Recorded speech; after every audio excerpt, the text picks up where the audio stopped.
I think it's easy to answer what will be the same, maybe easier than what will be different. What will be the same is there will still be display cases, there will still be paintings on the walls, there will still be even some dioramas in the future. What will really be different, I think, is how the objects on display are interpreted. They'll be interpreted in ways that it's hard for me to even imagine, not being particularly technologically savvy. My 15-year-old son is way ahead of me in that regard. But I think there'll be opportunities for much more interactive learning than we've seen in museums to date. Ways for people to be more fully engaged with the objects that they're looking at or the displays they're looking at. Ways for them to put it in context much more easily than you can now by standing in front of a fabulous work of art and looking at a rather prosaic and dull wall plaque that talks about the birth dates and death dates of the painter and the title of the painting. I think it's very exciting, and I'm sure that the museum thinkers of the future are going to create all kinds of new opportunities in museums, new experiential learning opportunities that it's hard to even imagine right now.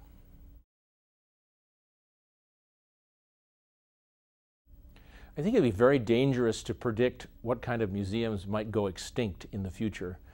Over the years, people have thought maybe natural history museums would go extinct, and yet natural history museums are actually doing quite well. But I think there will be types of museums in the future that are not like the museums that we see today.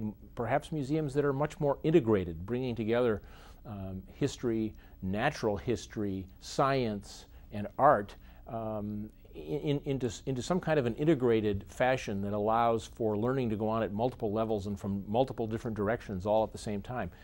I don't know. I know there's going to be some exciting evolutions in our museums in the United States and around the world, just as we have seen over the 200-year lifespan of museums in this country. The people that will be attending museums in the future are going to be the community, not just a segment of the community.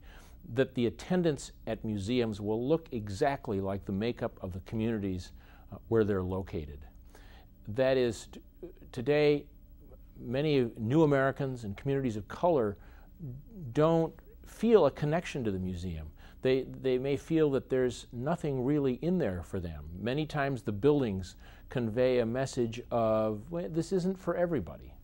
And I think what we need to do is to, in the museum field, is to work hard to make our museums welcoming at every level, from the physical structure, to the objects, to the displays, to the educational programming, to the people that greet you when you walk in the door, and the museum staff and volunteers that you encounter over the course of your visit.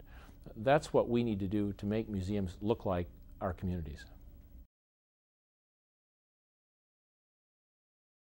I'd like to see the American Association of Museums work to lead museums in a direction where they begin to, the first question is always, why not?